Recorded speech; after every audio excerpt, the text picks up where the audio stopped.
Kabanata 701. Sa labanan ngayon lang, naramdaman na ni Zephyr na ang kapangyarihan ng kanyang lightning sword skill ay nagsimulang humina sa isang tiyak na antas. Sa katunayan, hindi ito humihina, ngunit ang kalaban ay masyadong malakas. Nakita ito mula sa laban ng Hallmaster.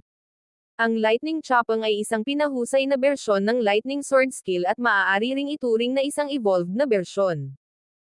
Gayunpaman, kahit na malakas ang epekto ng Lightning Chopang, medyo kulang pa rin ito sa cohesion. Lalo na kung ang kalaban ay nasa itaas ng void, hihina ang kapangyarihan nito. Hindi isasaalang-alang ni Zephyr ang Great Desert Sand. Malinaw na malinaw kay Zephyr ang mapanirang kapangyarihan ng Great Desert Sand. Kung ito ay isang malawakang pag-atake, hindi na kailangang mag-alala tungkol dito. Dahil sa lawak ng Great Desert Sand, kahit ang lightning sword skill ay hindi ito maaabutan. Sabihin na ito ay ang puwersa pa rin ng pagkakaisa. Ang buhangin sa Great Desierto ay masyadong nakakalat. Ang enerhiyang talam ay hindi sapat upang mamuo. Ang pagtitipon ay katumbas ng pagiging matalas. Swoosh! Dahan-dahan niyang iginuhit ang kanyang daliri. Pinaikit ni Zephyr ang kanyang mga mata at may malabong ideya sa kanyang isipan. Buzz! Habang gumagalaw ang kanyang mga daliri, mabilis na sumabog ang enerhiyang parang talam. Buzz! Kumunot ang noo ni Zephyr, at muling naghiwa ang kanyang mga daliri. Parang mga espada ang kanyang mga daliri, mas mabilis pa ang paggalaw. Puff! Swoosh! Hum! Kakaibang tunog ng pagkapunit ang maririnig. Ang tunog ng lumilipad na talam na Ener ay patuloy na nagbabago, ngunit sa huli, isa na lamang itong tunog. Isa itong ganap na tunog ng pagkapunit. Palakas ng palakas ang tunog ng pagluha, na para bang nakabibingi. Buzz! Napuno ng enerhiyang may talam ang buong espasyo. Tila pinupunit ng malakas na mapanirang kapangyarihan ang espasyo tungo sa kawalan. Ang mga buto sa loob ng radius na 1,000 metro ay nabasag lahat ng boses na ito. Bukod dito, hindi ito napunit ng matalim na enerhiya. Ito ay epekto lamang ng tunog. Swoosh! Nagpalipat-lipat ang bladed energy. Ang orihinal na karahasan ay biglang naglaho at nauwi sa isang tahimik na posture, na labis na tahimik. Gumagalaw ang mga daliri ni Zephyr. Pagkatapos, lumitaw ang enerhiyang may talam sa void, pinupunit ang void at lumikha ng mga bitek. Sa prosesong ito, mukhang magaan ito at kakaiba pa nga. Ito ay dahil wala siyang marinig na anumang tunog sa pag-ataking ito, na para bang may simoy ng hangin na dumaan sa kanya. Ang lakas ng hangin na kanyang nakuha mula sa storm formation ay naipakita na ang epekto nito sa oras na ito. Sa oras na ito, si Zephyr ay nakakakuha ng kaalaman mula sa storm formation at nagsimulang gamitin ang teknik ng espada. Namumuo. Tahimik.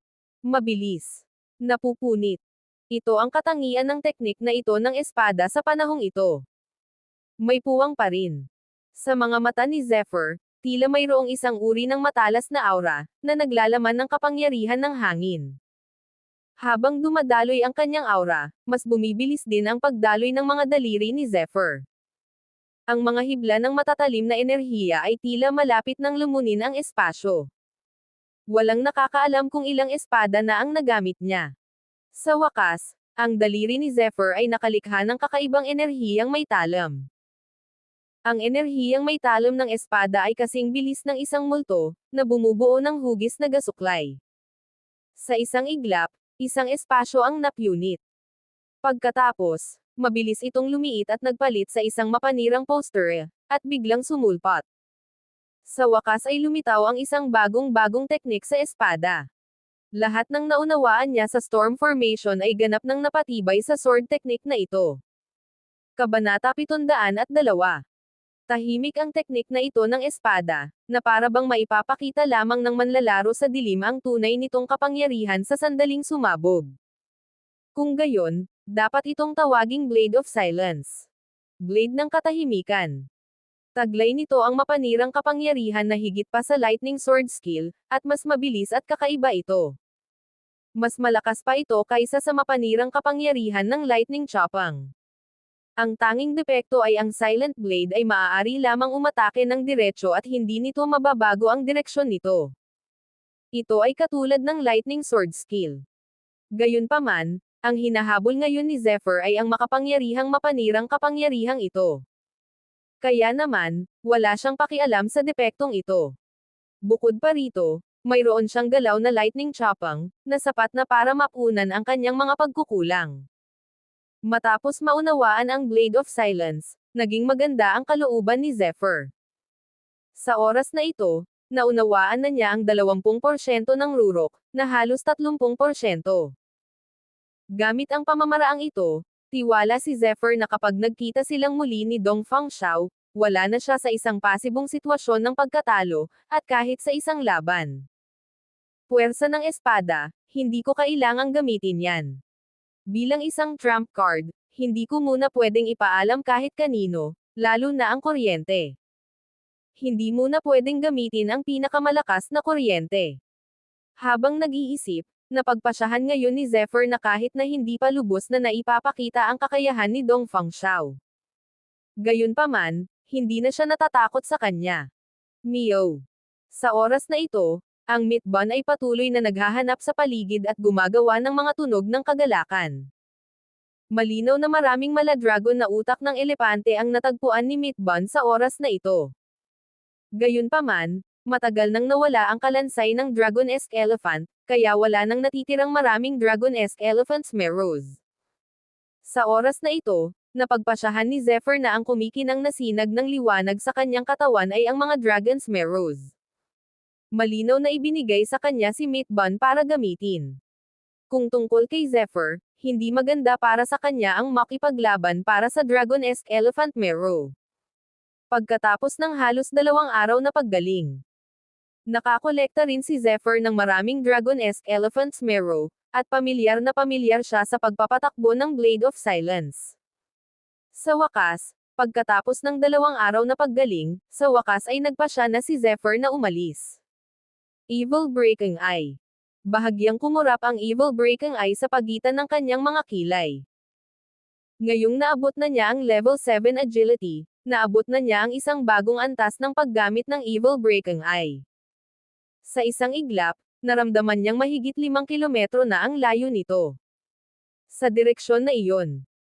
Bagamat hindi niya maramdaman ang tunay na lokasyon ni Dong Fangxiao, ayon sa pagbabago-bago ng enerhiya mula sa kalawakan, sapat na si Zephyr para mahulaan at malaman ito. Mayroong isang uri ng karahasan at pagngangalit sa pagbabago-bago ng enerhiya, at mayroon pang mga mahihinang ungol. Bagamat napakahina ng tunog, nahawakan pa rin ito ni Zephyr. Darating ang dapat dumating, darating din. Bakit hindi na lang ako pumunta at hanapin ka? Alam ni Zephyr na kung gusto niyang umalis dito, tiyak na makikilala niya si Dong Fangxiao. Tiyak na may labanan sa pagitan nila. Boom! Ang ginintoang puwersa, na parang isang baluktot na haligi ng liwanag, ay mabilis na tumama sa isang kalansay ng Dragon-esque Elephant at winasak ang kalawakan mismo. Sa loob ng kalansay ng elepante na parang Dragon-esque, isang malahin lalaking kristal na sinag ng liwanag, parang isang espiritual na ahas, ang mabilis na umikot ng umikot, sinusubukang makatakas. Gayunpaman, sa sumunod na sandali, isang figure ang sumugod palabas ng napakabilis, na parang panaginip. Ikinumpas niya ang kanyang kamay at hinawakan ang kumikinang at malinaw na ahas. Kabanata 703. Kung may iba pang mga martial artist dito, tiyak na makikilala nila na ang kumikinang na parang ahas na bagay na ito ay isang Dragon-esque Elephant's Mero. Ang utak ng elepante na parang dragon ay lalong nagiging bihira. Bukod pa rito, wala ni isang utak ng dragon sa napakaraming buto ng elepante na parang dragon. Tinawid ng tagapagsalita ang kawalan, at isang maladagat na multo ang patuloy na lumilitaw sa likuran niya. Kumaway ang kanyang banal na damit, at ang kanyang mga mata ay kumislap ng malamig na liwanag. Si Dong Fangxiao iyon ng Pride Peak. Pagkatapos ng ilang araw na paghahanap, nakakuha siya ng isang tiyak na dami ng Dragon-esque Elephant's Mero, ngunit wala siyang nakuha kahit isang hibla. Ito ay ginawa sa kanya medyo inis. Gayunpaman, Ang pinaka-nakakainis na bagay ay wala siyang nakitang anumang bakas ni Zephyr. Mababang langgam, nagtatago ka ba? Pero kahit gaano katagal kang magtago, kailangan mong dumaan dito kung gusto mong makaalis dito. Habang iniisip si Zephyr, ang galit sa puso ni Dong Fangxiao ay nagsimulang lumakas. Emph. Sa wakas ay nahanap na rin kita. Nang magalit si Dong Fangxiao, bigla siyang nakaramdam ng pagbabago-bago. Kahit na mahina ang pagbabago-bago at halatang dahil sa distansya sa pagitan nila, naunawaan pa rin niya ito. Swoosh! Ang kanyang anyo ay pumailang lang sa ere, naging isang nakakabaliw na liwanag, at agad na sumugod sa isang direksyon. Nandito ka ba? Malayo, 10 kilometro ang layo. Dahan-daang ang kinuha ni Zephyr ang isang piraso ng dragon-esque elephant's marrow at nagsalita ng may ngiti sa kanyang mukha. Naramdaman niya ang aura ni Dong Fangxiao, ngunit mas mabuting akayin siya rito ng personal kaysa harangin niya. Kaya naman, ngayon lang, nagpakita ng bakas ng aura ang kanya. Tunay nga, napakabilis noon. Ang nakakatakot na pagbabago-bago sa kawalan ay naging mas malinaw at mas malinaw. Zephyr. Boom. Isang mahabang alulong dahil sa kabaliwan ang narinig, niyanig ang espasyo hanggang sa tila ba ito ay malapit ng gumuho. Pagkatapos, isang figure ang tila tumagos sa kalangitan at sumugod sa napakabilis na bilis. Marahas. Pasabog. Tila may bahid ng pagguho ng lupa ang kanyang mga mata. Si Dong Fangxiao pala iyon. Zephyr. Zephyr. Madali lang para sa akin na mahanap ka. Nakaharap kay Zephyr, malakas na inulit ni Dong Fangxiao ang pangalan niya, at ang ekspresyon sa mukha niya ay lalong naging mabangis. Ito ay hindi nakakagulat. Bilang isang eksperto sa espiritu, si Dong Fangzico ang paboritong anak ng Diyos. Bata pa siya noon, ngunit isa lamang siyang binata. Kumakanta siya ng buong husay. Sa kanyang mga kasamahan, bihira siyang makatagpo ng kalaban. Kahit na marami sa mga eksperto sa mas lumang henerasyon ay niyapakan niya. Gayunpaman, si Zephyr lamang ang naroon. Isang walang kwentang tao sa level 6 agility, at isang talunan na may 2 sinag ng liwanag na talento. Sa labanan, hindi lang isang beses siyang nabigo at sinuntok pa niya ito palayo sa simula. Hindi niya ito matiis at imposibleng mailabas ang kanyang hinanakit. Kaya naman, napagdesisyonan niyang patayin si Zephyr sa pagkakataong ito. Nang maramdaman ni Zephyr ang nakapangangilabot na aura ni Dong Fangxiao, wala siyang nakitang kahit kaunting takot. Tinapik niya ang balikat ni Meatbun, at ang huli ay pumasok sa storage ring na may kasamang iyaw. Bago iyon, ang kanyang puwitan ay halatang nagpapagalit kay Dong Fangxiao. Ang tagal na kitang hinihintay. Habang nakatingin sa kanya, magaan na sabi ni Zephyr. Malinaw na hindi inaasahan ni Dong Fangxiao na kakausapin siya ni Zephyr sa ganoong tono. Ngunit di nagtagal, gumanti siya. Sinulyapan niya ulit si Zephyr at sinabing may ngiting. Lumalabas na may isang limit breaker na umabot na sa level 7 agility. Mukhang mali ang pagkakaintindi ng lahat sa iyo. Hindi ka panipaniwala na kaya mong makapasok sa level 7 agility sa murang edad. Maihahambing ka pa nga sa ilang mga kahalili ng mga ancient draconic bloodline. Halos imposible. Zephyr, isa ka ring henyo. Sa kasamaang palad, mali ang pagkakaintindi ng lahat sa iyo. Kabanata 704. Habang nakatingin kay Zephyr, bahagyang gumalaw ang mukha ni Dong Fangxiao, ngunit di nagtagal ay ngumisi ito at muling binago ang tono ng pananalita.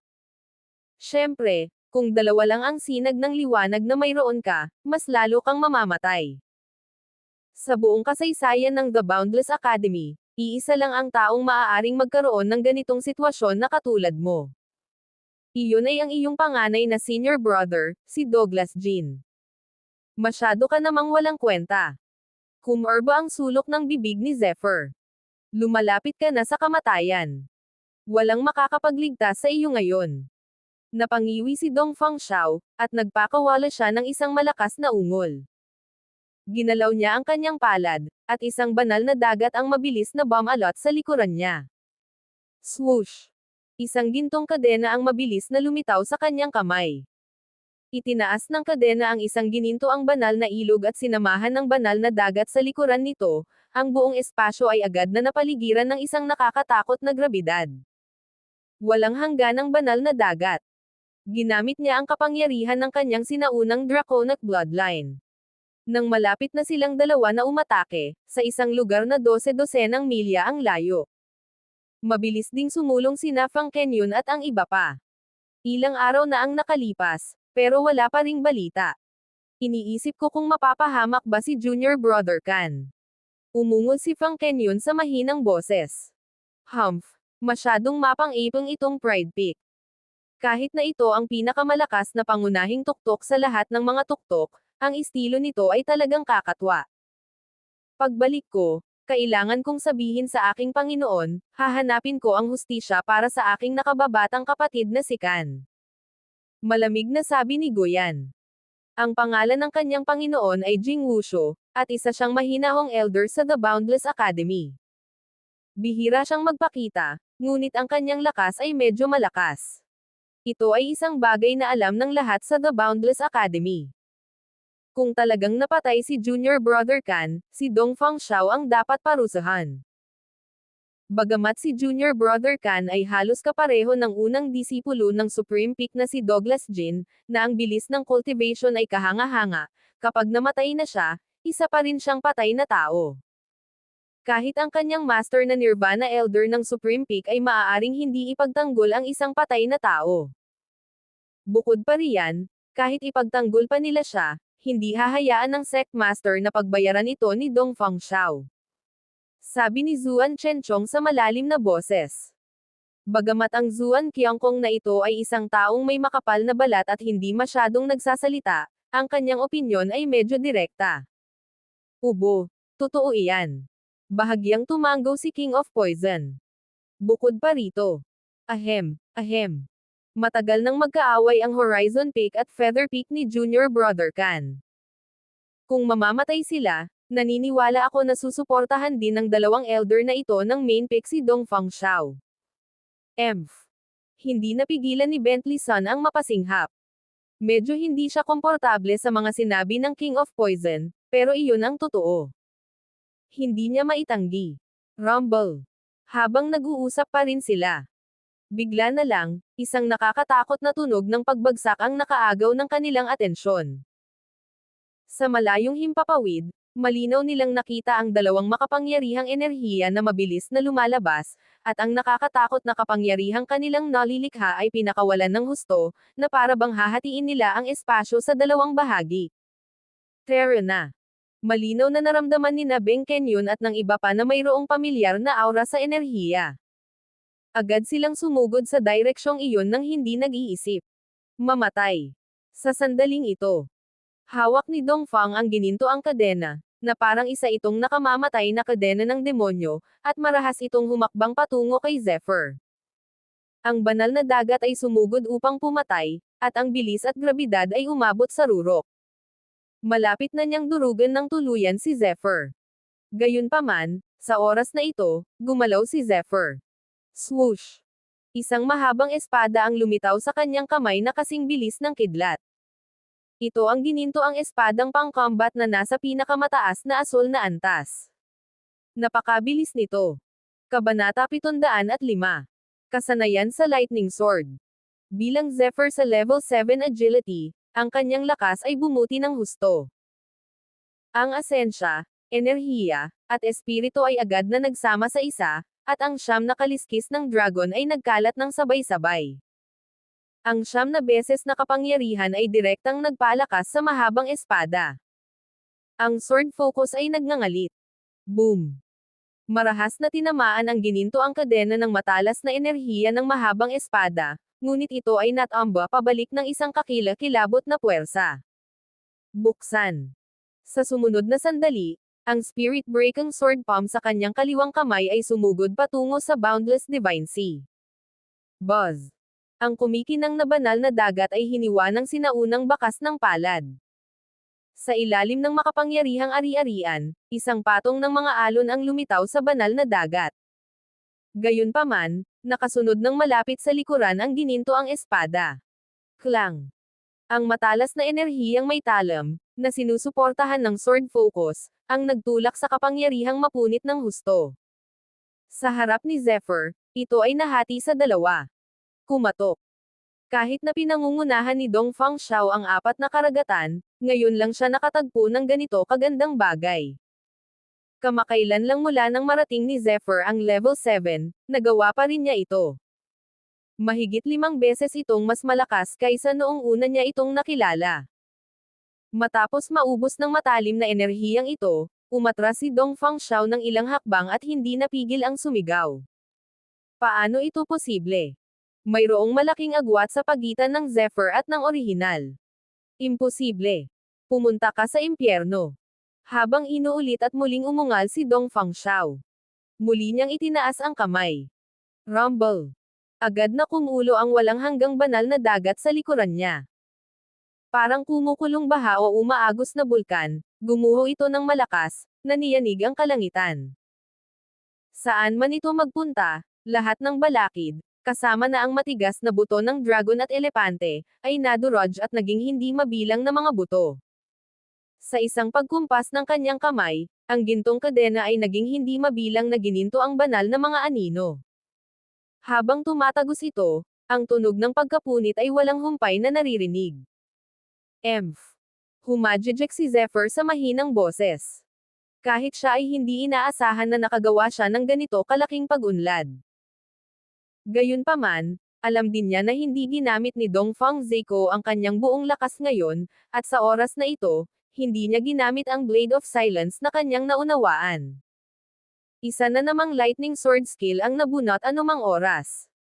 Gayunpaman, sa oras na ito, dahil naunawaan na ni lightning sword skill ang Blade of Silence, nakaramdam siya ng kakaibang katahimikan. Ang kanyang bilis at talas ay umabot na sa isang hindi kapani-paniwalang antas. Buzz. 9 beses na mas malakas. Swoosh. Kumislap ang enerhiyang parang talam. Bang. Muling lumitaw ang hindi kapani-paniwalang sitwasyon. Ang evil breaking eye ni Zephyr ay kumislap na may kamangha-manghang sinag ng Diyos. Direkta nitong nakita ang kahinaan ng Boundless Divine Sea at hiniwa ang mahinang puwang. Imposible. Ang makapangyarihang talam na enerhiya ay talagang sum-iris sa Boundless Divine Sea apparition, phantom ng kalaban. Pagkatapos, bago pa man mawala ang lakas nito, muling tinamaan nito si Dong Fangxiao. Nakatayo siya habang may hawak na espada. Buong pagmamalaking nakatayo roon si Zephyr, hinahayaang tumaas ang enerhiya sa paligid niya, at ang kasuotan sa pakikipaglaban ay mabilis na lumipad. Ang kanyang maladyos na tindig ay sapat na upang yanijin ang langit at lupa. Ang pambihirang sitwasyong ito ay malinaw na nakita ni Fang Kenyon at ng iba pang mga sumugod, ngunit nang makita nila ang nangyayari sa kanilang harapan, agad na naging mapurol ang kanilang mga ekspresyon. Boom! Sa kawalan, si Dong Fangxiao ay pinalipad, at ang kanyang figure ay patuloy na umatras.